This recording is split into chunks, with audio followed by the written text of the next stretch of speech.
Hello friends, my soul purpose my mission में आपका बहुत बहुत स्वागत है एंड वेरी गुड इवनिंग दोस्तों। आज काफ़ी हेक्टिक शेड्यूल था। आज मैं वीडियो अब शाम को बना रही हूँ, वो भी आप लोगों के क्वेश्चंस आ रहे थे कि मैम आपने लाइफ चेंजिंग वीडियो बनाया, सभी की को ऐसा फील हो रहा है जैसे ज़िंदगी चेंज हो रही है, बट अब आगे क्या करना है। तो मैं इसको कंसिडर कर सकती हूँ लाइफ चेंजिंग वीडियो पार्ट 2, ठीक है। लेकिन ये कुछ प्रैक्टिकल पर्सपेक्टिव पे रहेगा कि अब आपको आगे क्या करना है, ठीक है। तो दोस्तों मैं पहली चीज़ तो बहुत बार बोल चुकी हूँ और मैं पहला पॉइंट यही लूँगी कि ट्विन फ्लेम जर्नी आपके सेल्फ के कंसेप्ट पर नहीं चलती है। इसको आप लिख लीजिए, ट्विन फ्लेम जर्नी सेल्फ के कंसेप्ट पे नहीं चलती है, वरना आप अगर इसको अपने कंसेप्ट से डालोगे तो आप हमेशा फ्लक्चुएट होते रहोगे, कंफ्यूज होते रहोगे, क्योंकि आप यहाँ सुन रहे हो कुछ और, कहीं सुन रहे हो कुछ और जबकि ये जर्नी है कुछ और, ठीक है। तो अगर ये जर्नी क्या है, फिर देन यू मस्ट नो कि ये जर्नी क्या है। ये आपको एक जो जर्नी मिली है, ट्विन फ्लेम जर्नी, ठीक है। ये जर्नी आपको मिली है एक मिशन को पूरा करने के लिए, मिशन फॉर द प्लैनेट।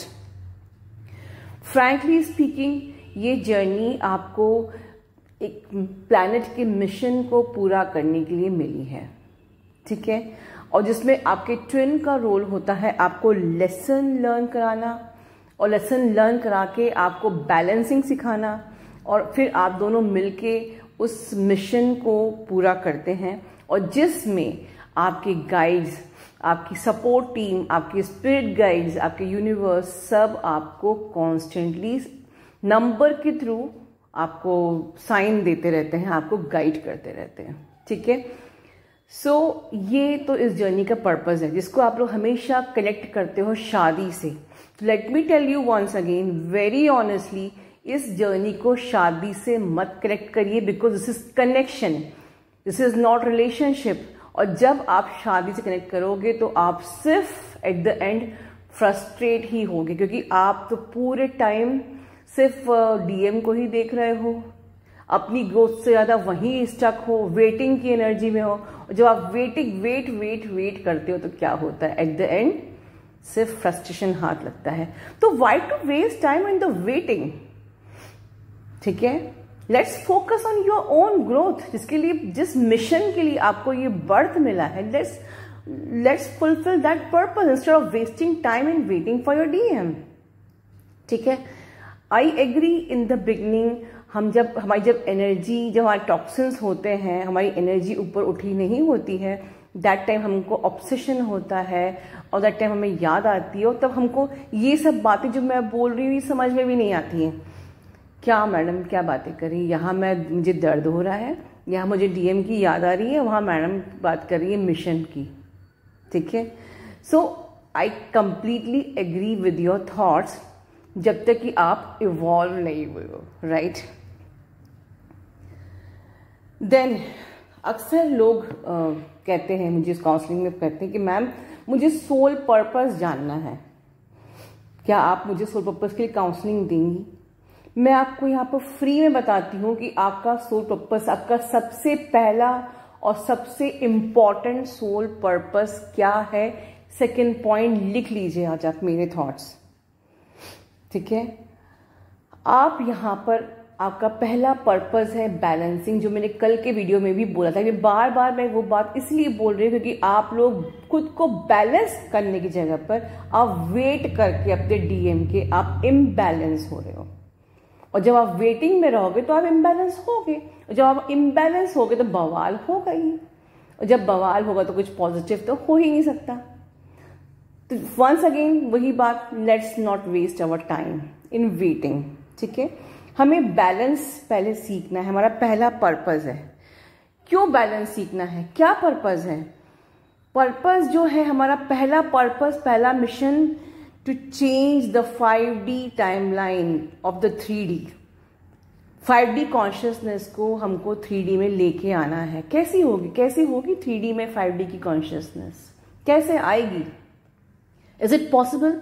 क्या 5D timeline, 5D consciousness 3D में आ सकती है, मर्ज हो सकती है? बिल्कुल हो सकती है, अगर आप चाहो तो। क्या होती है 5D कॉन्शियसनेस, कैसी होती है 5D टाइमलाइन इन 3D में मर्जिंग होगी तो कैसा समा होगा? डेफिनेटली वो समा जहाँ पर कि कोई पोलैरिटी नहीं होगी, जहाँ कोई बिलीफ सिस्टम नहीं होगा, जहाँ सब लोग एक एक्सेप्टेंस के मोड में होंगे, अनकंडीशनल लव के मोड में होंगे, एक डिविनिटी के, इसको सतयुग कह सकते हैं in one word. But is it possible? Of course, सतयुग आया था ना, तो फिर से सतयुग क्यों नहीं आ सकता है? अगर बुराई अपने पैर फैला सकती है तो हम अच्छाई का पैर क्यों नहीं फैल सकता, पसर सकता? तो ये इस वक्त स्पिरिचुअल वॉर चल रही है, जो आपकी हाईजैक्ड, जो आपकी मैट्रिक्स है, इसमें हमको हम अच्छाई को, जो 3D में जो मैट्रिक्स है, एक फॉल्स मैट्रिक्स, फॉल्स टाइमलाइन को चेंज करना है, राइट? ये हमारा पहला मिशन और पहला पर्पस है, not the marriage and this and that. तो अब ये बताइए, पहले आप ही इवॉल्व नहीं हो तो आप कैसे मिशन और पर्पस पूरा कर सकते हो? तो सोल पर्पस तो बहुत दूर की बात है, पहले आप खुद को तो इवॉल्व कर लो। संत क्या ज्ञान देगा जब तक उसने खुद ही ने साधना नहीं करी है, ठीक है? साधु संत का काम क्या होता है? ज्ञान देना, प्रवचन देना, लेकिन जब उसने खुद ने ही साधना नहीं करी तो वो आपको क्या ज्ञान देगा? उसी प्रकार जब आप ही इवॉल्व नहीं हो तो आप मैट्रिक्स को कैसे चेंज कर सकते हो, इसकी टाइमलाइन को कैसे चेंज कर सकते हो? आप लोग 3D में 5D कॉन्शियसनेस को कैसे बढ़ा सकते हो? And this is the purpose, this is the mission, and this is your first purpose, first mission, and this is और is not important, it's not a one day task. आप लोग यहां वहां जाके सोल पर्पस जानना चाह रहे हो, पहले ये मिशन तो पूरा करो, ये पर्पस तो पूरा करो, United with your person and marriage, and this is not at all a purpose. वो छोटा सा एक पॉइंट है जहां पर आपको यूनाइट होना है, वो भी अगर आपको ये, जब तक आप अंदर से अपने पर्सन को अपने अंदर नहीं फील करोगे तो वो भी पॉसिबल नहीं है। अभी तो बहुत से लोग इसी में फंसे हुए हैं कि वो मेरा ट्विन है या नहीं है, पहली सीढ़ी पे अटके हुए, ट्रस्ट इशू है इतना सारा, right? So now soul purpose के बारे में सोचना आप बंद करिए, पहले ये सोचिए कि मुझे खुद को इवॉल्व होना है, मुझे इस लायक बनना है कि मैं मैट्रिक्स में अपनी वाइब्रेशन को बढ़ा सकूं। Got it? और उसके लिए क्या करना है, अब हम ये बात करेंगे। अपनी चक्रास करिए, चक्रा सिस्टम अपना एक्टिवेट करिए, जहां जहां आपकी अपने अंदर की सारी नेगेटिविटी को रिलीज करिए, ऊपर लेके आइए, जहां जहां आपकी एनर्जीज फंसी हुई हैं। इस वक्त भी बहुत से लोग, कभी सेक्रल में एनर्जी फंसी है, किसी की हार्ट स्पेस में फंसी है, किसी की थ्रोट में फंसी है। अपनी हर उस फंसी हुई एनर्जी को रिलीज करिए, एक्टिवेट करिए अपने चक्रा सेंटर्स को, क्योंकि ये ही बेसिक है, बेस है। वन मोर थिंग, लोग पानी, एक बहुत इंपॉर्टेंट पॉइंट जो कभी आपने सुना नहीं होगा। आपको पता है पानी में मेमोरी होती है, आप लोग इंटेंशंस देते हो और उसको पी जाते हो, या कोई लोग रात में अपने सिर के बगल में पानी रखते हैं, क्यों? ताकि नेगेटिव एनर्जी उसके अंदर आ जाए। आपने कभी ध्यान दिया कि आप जो पानी का ग्लास लेते हो, अगर आपने आधा ग्लास पानी पी लिया तो बाकी टाइम आपने इसको छोड़ दिया वैसे के वैसे, या तो आपने उसको पानी नाली में फेंक दिया तो ठीक है। अगर आपने नहीं फेंका और वो पानी फिर से आपने पी लिया तो आप लोग most of the negative energy उस पानी में मेमोरी चली जाती है ऑटोमेटिकली, क्योंकि आपको नहीं पता कि कितनी एनर्जीज, किस प्रकार की एनर्जीज आपके अराउंड हैं। So always be careful for having water, ठीक है? क्योंकि आपका most of the chakras blocked पानी के ही कारण से होते हैं, क्योंकि हम we are not careful about the water, और सेक्रल हमारा ब्लॉक हो जाता है क्योंकि आपने नेगेटिव मेमोरी को इनटेक कर लिया आपके आसपास, आपके अराउंड। सो बहुत सी बातें हैं, ठीक है? चक्रास करना है, अपने सारे रिलीज, जहाँ जहाँ आपकी एनर्जीज फंसी है उनको रिलीज करना है, अपने इश्यूज को हील करना है, अपने ब्लॉकेजेस को हील करना है। ठीक है, ब्लॉकेजेस में आपके कार्मा, जो आपकी कार्मिक कॉर्ड्स हैं उनको भी आपको क्लियर करना है, आपका इनर चाइल्ड है उसको भी हील करना है, आपके एंसेस्टर जो कर्मा है वो भी क्लियर करना है। ये सब ब्लॉकेजेस के अंदर आएंगे, राइट। इतना करने के बाद आप अपने आप बैलेंस की स्टेट में आते हो, इतनी साधना करने के बाद। और जब आप बैलेंस की स्टेट में आते हो तब आप एक्सपीरियंस करते हो soul merge with your person. One more thing, soul merge के ऊपर भी बहुत सारी बातें हुई। लेट मी टेल यू, जब तक थर्ड आई आपका एक्टिवेट नहीं होगा soul merge is not possible, क्योंकि आपका यूनियन थर्ड आई पर ही होता है। यू मस्ट, आपका थर्ड आई एक्टिवेट होता ही है, तभी सोल मर्ज पॉसिबल है, अदरवाइज वो आपका भ्रम है। आपकी बैलेंसिंग भी तभी आप फील करते हो जब आपका थर्ड आई एक्टिवेट होता है। ठीक है, और थर्ड आई जब आपका एक्टिवेट होता है तो आप बहुत ही ऑटोमेटिकली एक समाधि की स्टेट में, एक माइंडफुलनेस की स्टेट में चले जाते हो, एक प्रेजेंट मोमेंट में रहना शुरू कर देते हो। और जितना ज़्यादा आपको, अगर आप खुद समझ लीजिए कि अगर आपको अभी भी चीज़ें इफेक्ट हो रही हैं, अगर आप वांटिंग की एनर्जी में हो, आप वेटिंग की एनर्जी में हो, आप थक रहे हो, तो मतलब कि अभी तो आपका थर्ड आई एक्टिव ही नहीं हुआ है, एक्टिवेट ही नहीं हुआ है। आप उस एक्सेप्टेंस की स्टेट में आए ही नहीं हो, समाधि की स्टेट में आए ही नहीं हो, आपका अभी आप प्रेजेंट मोमेंट में जीरो स्टेट में आए ही नहीं हो। वरना ऐसा नहीं है कि ये जर्नी हमको थका देती है। जर्नी की शुरुआत में क्योंकि हमारे अंदर टॉक्सिन्स होते हैं, हमको अवेयरनेस नहीं होती, हमको नॉलेज नहीं होती, हमारे अंदर ब्लॉकेजेस होते हैं, हमारे अंदर नेगेटिव इम्प्योरिटीज होती हैं, तब हमको लगता है कि we are waiting, we are working hard to achieve this union, और हमारा पर्सन तो थर्ड पार्टी में फंसा हुआ है। ये बिगनिंग में लगता है, ठीक है, पर जैसे जैसे आप ग्रो होते हो, आप इवॉल्व होते हो, आपकी कॉन्शियसनेस, आपका फोकस आपके पर्सन से शिफ्ट होके आपकी ग्रोथ में चला जाता है। ठीक है, तब आपको ऐसा लगना बंद हो जाता है। तो अगर आपको अभी भी लग रहा है कि मेरा पर्सन तो वहां पर थर्ड पार्टी में फंसा हुआ है और मैं यहाँ पर बैठ के इनर वर्क कर रही हूं, तो मतलब आपके अंदर अभी भी टॉक्सिन्स बाकी हैं। अब इसका मतलब ये है कि मतलब हम इवॉल्व हो जाएंगे, उसके बाद क्या होगा, बस हम सिर्फ अकेले अर्थ की अपना मिशन पूरा करेंगे, ऐसा बिल्कुल नहीं है। लेट मी क्लियर, आपका डीएम क्यों नहीं आ रहा है, ये पॉइंट पे भी ध्यान देना जरूरी है। ऐसा नहीं है कि वो थर्ड पार्टी में फंसा है, और वो फंसा है तो क्यों है, मैं let me tell you the reason. आपका डीएम आपको ट्रिगर करता है, आपकी लाइफ में आता है, आपको असेंशन प्रोसेस में आपको इन्वॉल्व करता है to teach you the balancing and the lesson of okay, but always remember polarisation.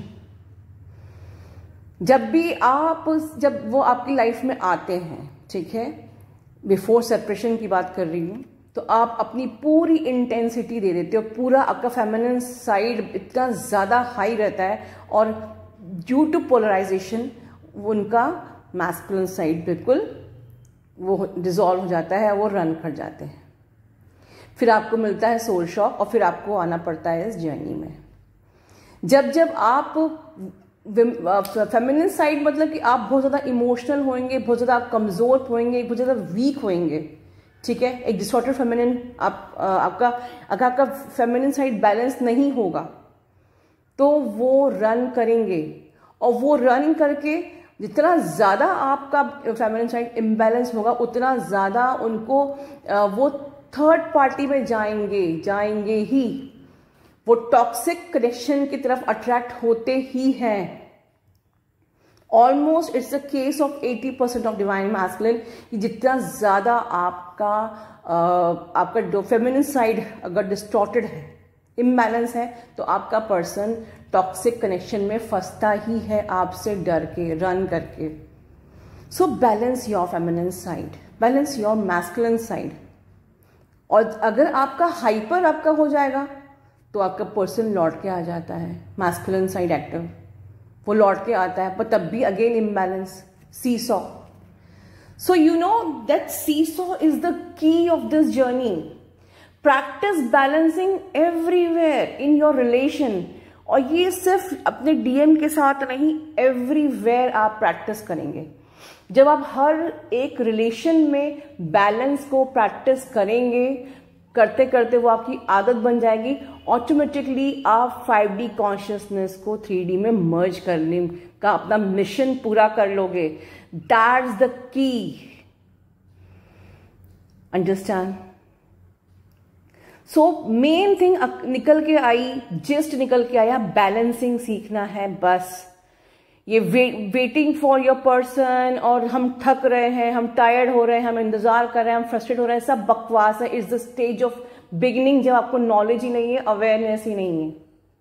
हमारा पर्पस यूनियन है ऑफ कोर्स, बट डीएम की एंट्री एट द एंड होती है. तो तब तक हम अपने आप को इवॉल्व करें और आउटकम को बिल्कुल दिमाग से अलग रखें. Always remember the polarization. अपनी एनर्जी को चेंज करिए, अपनी एनर्जी को हील करिए. ऑटोमेटिकली आपके पर्सन की एनर्जी चेंज हो जाएगी. आपके पर्सन की क्या, आपके आसपास के हर एक शख्स की एनर्जी चेंज होगी. Because everyone is your reflection. I am telling you. आपके कार्मिक्स से सोलमेट बन जाएंगे. राइट? इन द बिगनिंग ऐसा होता है जब इस अवेकनिंग प्रोसेस मिलती है, हर कोई चढ़ा रहता है, दुनिया भर से सब आपके ऊपर चढ़े होते हैं, आपको लॉसेस होते हैं. आपको एकदम से लगता है इसी मे को भगवान ने टारगेट कर लिया है कि मेरे संग बुरा ही बुरा होना है. But that is again a game of universe. आपको अवेकनिंग प्रोसेस में डालने के लिए, आपको इस ट्रेनिंग पीरियड को आपका शुरू करने के लिए. ठीक है? उस टाइम पर हर कोई आप पे चढ़ा रहता है, आप पे उंगलियां उठाता है. एक्चुअली हर कोई आपको आपका रिफ्लेक्शन दिखाता है उस टाइम पे भी. और जब आप अपने आप को हील करते हो, अपनी एनर्जी को हील करते हो, अपने आप को सारे टॉक्सिन्स को, सारी इम्प्योरिटीज को हील करते हो, ठीक है, उसके बाद जो नई फ्रेश आपकी एनर्जी आती है, फिर से वही लोग आपके कार्मिक से सोलमेट बन जाते हैं. या तो आप अलग हो जाते हो, आइसोलेट हो जाते हो, या वो सोलमेट से, कार्मिक से सोलमेट हो जाते हैं. मतलब कि ओनली एनर्जी चेंज होती है. कोई कार्मिक या सोलमेट या कोई अच्छा या बुरा ऐसे नहीं होता है. ठीक है? कार्मिक मीन्स जिससे कर्मा जुड़ा है, कोई बुरी चीज नहीं है. ठीक है? पहले आपको लोग ट्रिगर करते हैं, बाद में वही लोग आपके साथ या तो न्यूट्रल होते हैं या वो अच्छे हो जाते हैं. राइट? तो everyone, not even your DM, everyone is your reflection. तो आपको क्यों लगता है कि अब देखिए अब एनर्जी बिल्कुल चेंज होगी, पहले मेरा संग ऐसा होता था, अब हर चीज अच्छी हो रही. नाउ अब उल्टा हो जाता है. Now you are manifesting whatever you want, वो आपको मिलने लग जा रहा है. ठीक है? आपकी जॉब लग रही है, आपकी प्रोग्रेस हो रही है, आपकी स्किन ग्लो कर रही है. तो किसने किया ये सब? आपने खुद ने किया. ठीक है? सो यही बस जर्नी में करना है आपको. Love you all. God bless you all. Take care.